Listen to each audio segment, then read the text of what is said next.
कि जिस प्रकार की बात सैम पित्रोदा जी ने कही है वो भारत की अस्मिता, भारत की कूटनीति और भारत की संप्रभुता पर बहुत गहरा आघात है। उन्होंने इस प्रकार की बात कही कि चीन के साथ तो किसी प्रकार का विवाद ही नहीं है, जैसे भारत ही अग्रेसर की भूमिका में, यानी आक्रामक मुद्रा लिए हुए, और ये कोई उनका अलग बयान नहीं है। ये ओवरसीज कांग्रेस के चीफ हैं, यानी समुद्र पारी कांग्रेस के प्रमुख हैं।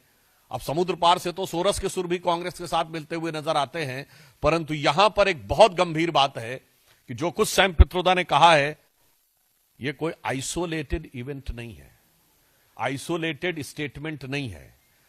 इसी भाव और इसी विचार के अनेक स्टेटमेंट राहुल गांधी पहले दे चुके हैं।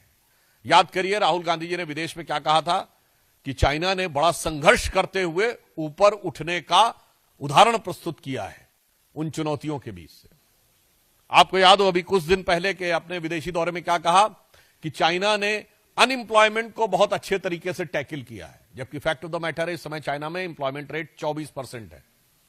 2023 में जनवरी से लेकर जुलाई के बीच में अनएम्प्लॉयमेंट रेट वहां पर बढ़ते बढ़ते हो गई 17-18%, और उन्होंने फिर जुलाई 23 से जनवरी 24 डाटा देना बंद कर दिया, फिर डाटा का बेस चेंज किया और जनवरी से लेकर अगस्त के बीच में किया, फिर बदले बेस पर भी वो 24% हो गई। मगर राहुल गांधी जी को उसमें बहुत महान चीज नजर आती है।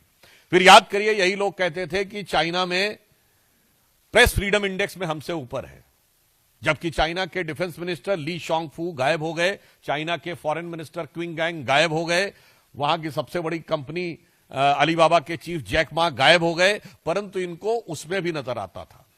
अब आप आइए, इसके बाद उन्होंने कहा कि इकोनॉमिक ग्रोथ बहुत शानदार की गई है। ये सारे स्टेटमेंट्स हैं, और इकोनॉमिक ग्रोथ की फैक्ट ऑफ द पोजीशन यह है कि 2024 में दुनिया की सबसे बड़ी रियल एस्टेट कंपनी जो एक चाइनीज कंपनी थी एवरग्रांड, उसकी लिक्विडिटी हो गई। हांगकांग कोर्ट ने कह दिया लिक्विडेट कर दिया जाए। चीन के ह्यूनान प्रोविंस में कई बैंक्स बैंकरप्ट हो गए, कितनी रियल एस्टेट कंपनीज बैंकरप्ट हो गई, that is one other thing.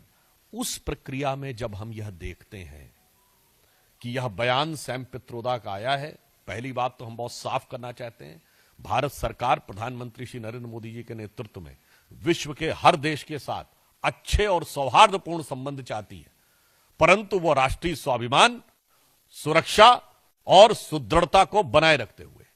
अब इसके बाद उनका यह बयान कहना, तो मैं पूछना चाहता हूं यह गलवान के शहीदों का अपमान है कि नहीं? मैं कांग्रेस पार्टी से सीधे पूछना चाहता हूं। गलवान में जो हुआ, हमारे 20 सैनिक बलिदान हो गए, और उसके बाद यदि आपका ओवरसीज का चीफ इस प्रकार की भाषा बोलता है तो यह निंदनीय है, भर्त्सना योग्य है, और यह भारत और भारतीय सेना, भारतीय सैनिकों के बलिदान